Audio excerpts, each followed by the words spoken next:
You absolutely popped up in this reading. The Queen of Cups, that's you. This is a water sign Scorpio. Yeah, this is definitely you. And then we have this King of Staffs up here, and this is a fire sign, Leo, Sagittarius, Aries. And there's a disconnect there. All right, so for those of you, I do feel like almost a sexual tension between the two of you. I feel like there's this rift going on, like you guys can't be together, but you want to be together. And so let's explore this a little bit and see like what context it is when it comes to relationship and in work, because the Six of Swords is moving on. And so I think at the beginning of November, you're going to have this feeling, this impetus to push through on a job. But also, I feel like some of you guys just feel like you need to move on with people in your lives and like let go of some people. We have the Two of Cups in reverse. And so this is kind of a break away from people that you hold dear in your life. And it's also a disconnect too.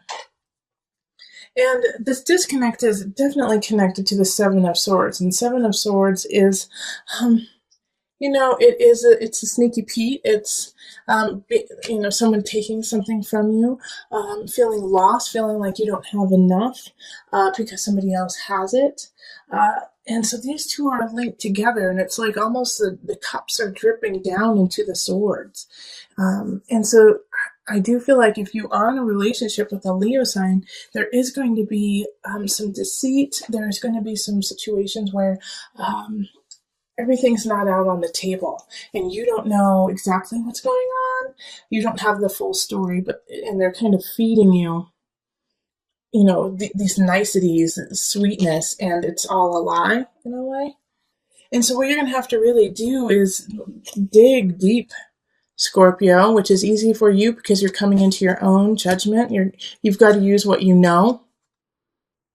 Okay, judgment popped up for the energy coming in from October. You got to listen to your heart. You instead of talking yourself out of yourself in a way. It's like, no, maybe I'm overreacting. No, maybe they are not cheating on me. Maybe they didn't steal my car.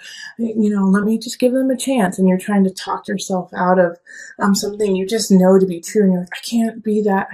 I don't want to be a jerk about the situation. I don't want to be an ass, like I'm always that person. Like I can feel like Scorpios being like, I don't want people to think I'm always that person, who accuses people or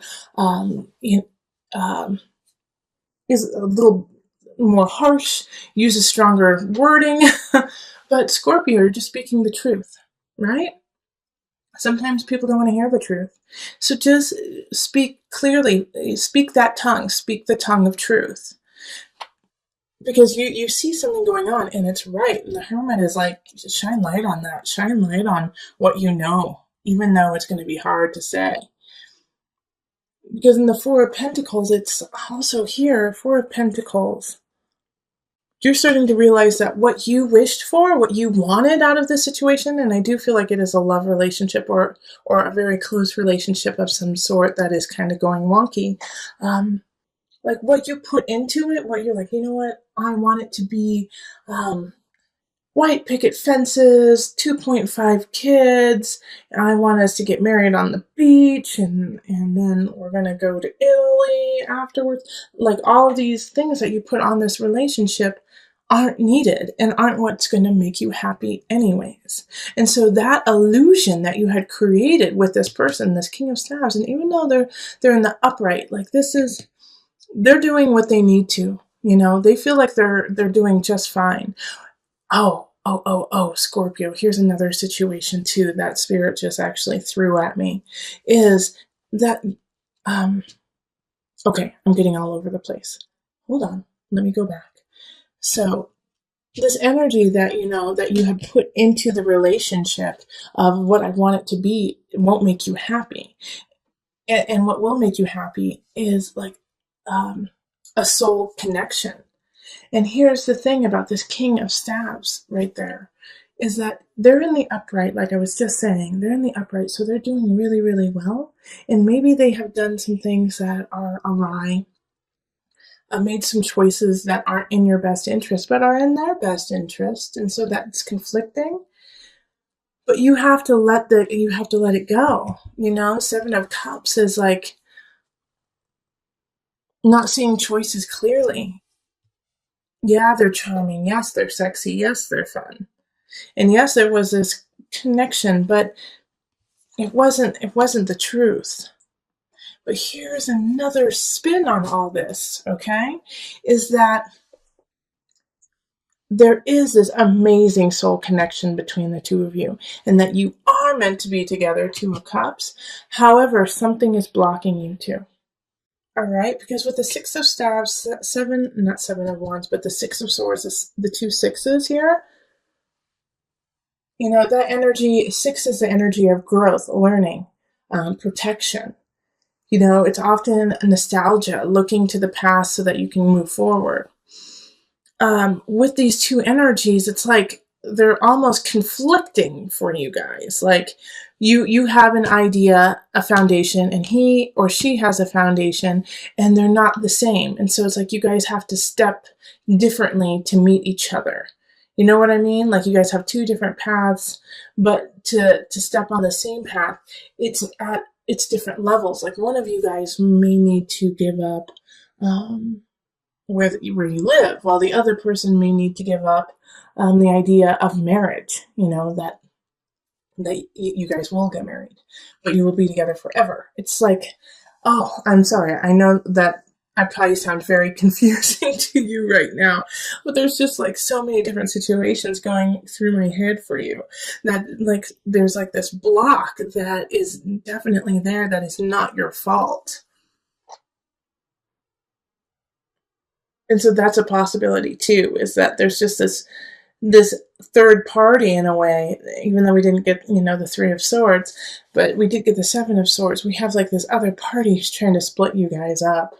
And, you can apply this to work too, really, but this is so relationship. This is so romantic, so about the heart. Okay, yeah, but and then we have these two fours here, and that's hard work, achievement, stability, and they're in the reverse, which is really interesting there too, because it's like all the work that you've put into it isn't helping you out because it's just not the right situation. There we go. That's what it is. Okay, so I'm going to pull on the angel cards, Scorpio. Sorry for the interesting helter-skelter reading. Hopefully you gain something from it. It didn't mean to turn into like a love reading, but it definitely was that.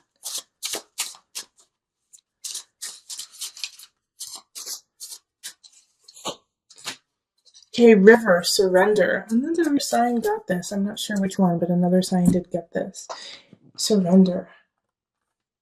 And I didn't read the book for them because it just didn't feel like that sign needed it, but I am going to read it for you because I'm getting called to, that there's something in there that you guys need to hear.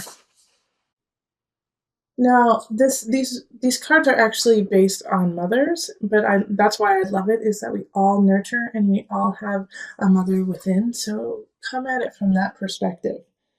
All mothers are well versed in going with the flow. Do you bend or do you break? For some, flexibility may come easily. It is a practice in shape-shifting. For others, it can feel like a relentless assault on one's sense of self. If you have chosen River, take stock of your relationship to the laws of surrender. River symbolizes the journey of life, from her birth as a mountain stream until she merges once again with the ocean. River sings a timeless story of movement and change. All right, so, I'm going to read just a little blurb, another thing. River's wisdom says to follow the path of least resistance. She flows over rocks and around mountains. She takes the shape of each new landscape she enters, but over time, she also shapes the land. Okay, so that's so... Okay, yeah. Six of Swords is like, let's move on, Scorpio. This relationship is stagnant and you are no longer growing and perpetuating yourself in it. So step back, find your light, understand that there are other energies that you don't know the whole truth about, which are actually not working in your favor. And so you have to gleam the light on that, hermit, go into the details, show the light in the dark, to figure out what steps you need to take next, because what you have been working on is not working. So go with the flow, see what happens, and then from there, let your heart shine and guide you down the river. So with the Five of Chalices here, it's, time to let go, of what has already happened, that you can't change the past. You can't change the immediate past. You have to step up to it and own your situation, own your space in the situation. Five of Chalices is saying stop looking at the negative aspects of something going awry, of losing something, but realize what you have remaining and what you have to work with, that you have plenty to work with. So make sure that you lament, you mourn the loss of something, absolutely. But then you turn around and you see what you have left and fill yourself with gratitude. Because we do have arguments happening that second half of October, the second half of November. All right. So Five of Wands is talking of fights within relationship, fights within family. For us in the States, this is the energy of Thanksgiving, like meeting with your family. Maybe your family has completely different political views than you do, and you guys start to kind of pick at each other, and it turns into like a full-blown argument, fight before the turkey has even hit the table. So make sure that you are taking stock of where you are before actually starting that fight, picking that fight with somebody else, and just start to really think about, will I really regret this tomorrow if I pick this fight with somebody I love?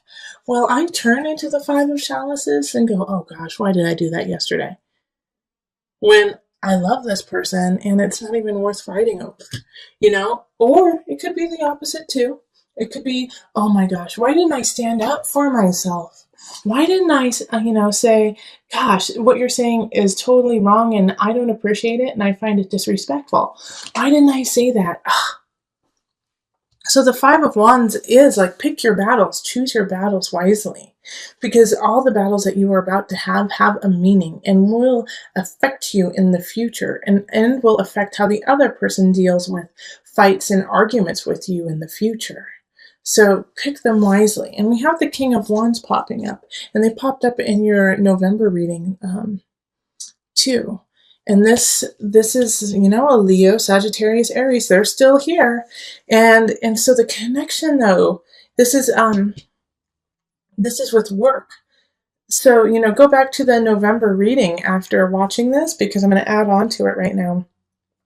The King of Wands energy, like I was saying in the November reading, often has that feeling of relationship for you, has a feeling of love with you. And I think it has to do, it's somebody from work, now that it's coming up in, career work area, that this is somebody that you meet through work, or somebody that you are going to grow your work with. All right. So this is a very important person in your life, especially since they popped up twice now. Okay. So in the November reading, and then again now. So this fire sign has a lot of potential to, create a future with you. And the reason why I say that is the Nine of Chalices right next to it. This is abundance, this is happiness, and this is in the sign of abundance, Scorpio. So Nine of Chalices is feeling really content and happy with how things are in some regards, and with abundance, it could be, financial abundance, it could be emotional abundance, it could be your personal abundance, how you feel about yourself. But there's some aspects in your life that are going really, really well, and it doesn't come without all the work you have already put into it, and the King of Wands sees that. And I think this is why these fights are so frustrating to you when it comes to family and when it comes to relationship in some regards. Because you're like, I am finally feeling comfortable in my own skin. I'm finally feeling like I can take the steps I need to for my life. And then you come in and you like try to strip me down, take away my light, take away who I am. No. And so this is like why the fight I think is actually happening is it's like, for most of you, it will be, I need to stand up for what I have because I'm so grateful to be who I am. Yeah. And the Ten of Swords. This is like, this is power. Power, baby. This is power, Scorpio. Because this is in the mind, body, soul connection.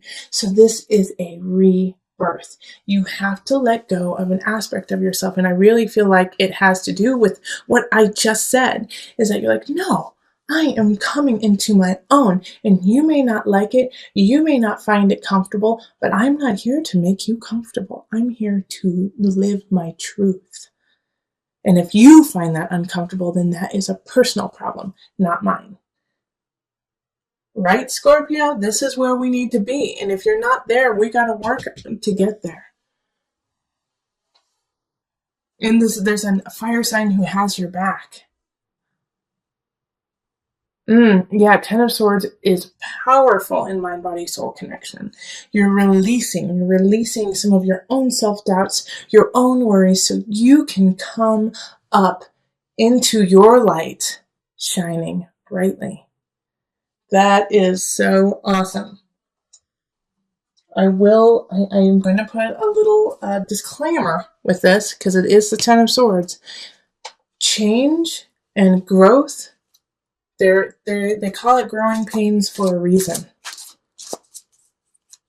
So don't back down if you start to get those growing pains, okay? You're just growing. So we're going to call on the angel deck for some added guidance. You are profoundly clairvoyant. Trust what you see in your mind's eye as well as your physical sight, for your spiritual vision helps you with healing, teaching, and guidance. All right. Power, baby. Ten of Swords, you are profoundly clairvoyant. Letting go, rising from the ashes, stronger, better than ever. Listen to your intuition, listen to your heart, and the body will follow.